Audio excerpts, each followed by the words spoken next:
Boa tarde, de novo, señores deputados e deputadas, señor presidente. Nós imos apoiar esta iniciativa do BNG e queríamos un pouco lembrar o que dixo o conselleiro Conde no pasado pleno. Vostedes fan política da minería, opóñense á minería por motivos políticos. Según vostedes, o partido imputado non ten motivacións políticas e a súa política é Galicia o ben dos galegos e galegas. Efectivamente,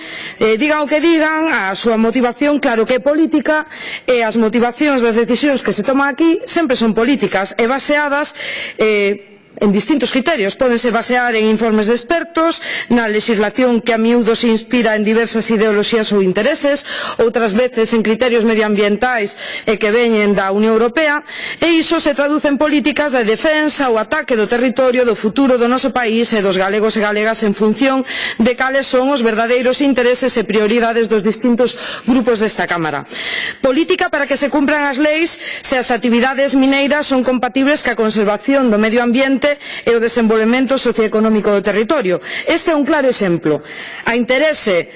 Se é interese a das empresas afíns ao partido imputado e que comparten un modelo de antepoñer o beneficio e os cartos ao medio ambiente e aos sectores productivos e cidadáns directamente afectados, ou a interese dos grupos que creemos nas empresas e industrias que respeten o noso medio natural, non danen aos nosos traballadores e traballadoras, como neste caso do sector do mar, e en concreto os que se adican ao marisqueo nas xa moi danados bancos do Ulla.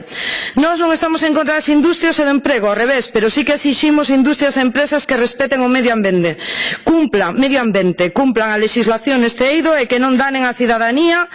senón que teñan un xeito de explotación responsable e social ca cidadanía de Galicia. Na política mineira extractiva hai que valorar con moita precisión e certeza as externalidades negativas que se van a producir,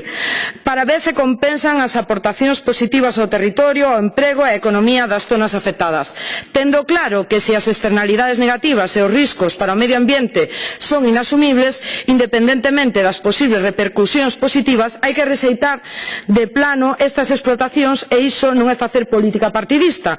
é defender o país e a súa sostibilidade no futuro, é defender o medio natural, aos traballadores e traballadoras afectadas e, repetimos, a cidadanía en xeral. É o caso da mina de Touro o Pino. Os riscos potenciais que de maneira indefinida penderán como unha espada de Damocles sobre os concellos afectados, a Conca do Ulla e a Ría de Arousa, son inasumibles, polo que a explotación é inviable e por iso imos apoiar a iniciativa do BNG.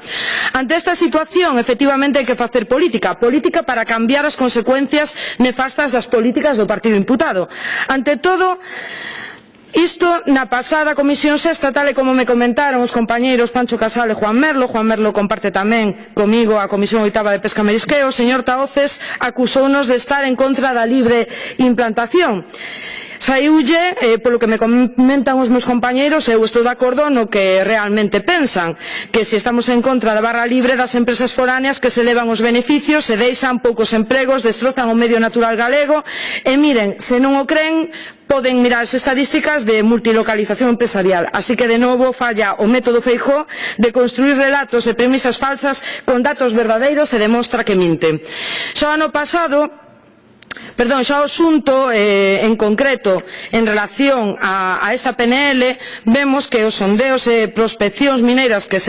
realiza a empresa Sociedade Cobre San Rafael SL nos concellos de O Touro e O Pino, constátase que hai unha ausencia dun estudo hidrolóxico e xeotécnico que permite identificar claramente as fontes, cauces, cursos da auga existentes na área de realización das labores mineiras, e a ausencia de autorización de augas de Galiza. O conselleiro Conde dixo no anterior pleno que non era necesaria, cousa bastante sorprendente. Gustaríanos saber que opina a señora Quintana, unha muller de ciencia. En vista de todo isto, creemos que é obvio que a señora Quintana e os señores e señoras do goberno do partido imputado, xunto con vostedes, deputados e deputadas, deben tomar unha decisión. Se se sitúan do lado do negocio das empresas insolidarias e irresponsables que só teñen como obxecto depredar por cartos e beneficios empresariais, como neste caso a costa do medio natural e mariño, e se van antepoñer estes intereses económicos, ideolóxicos e políticos á preservación do medio natural galego.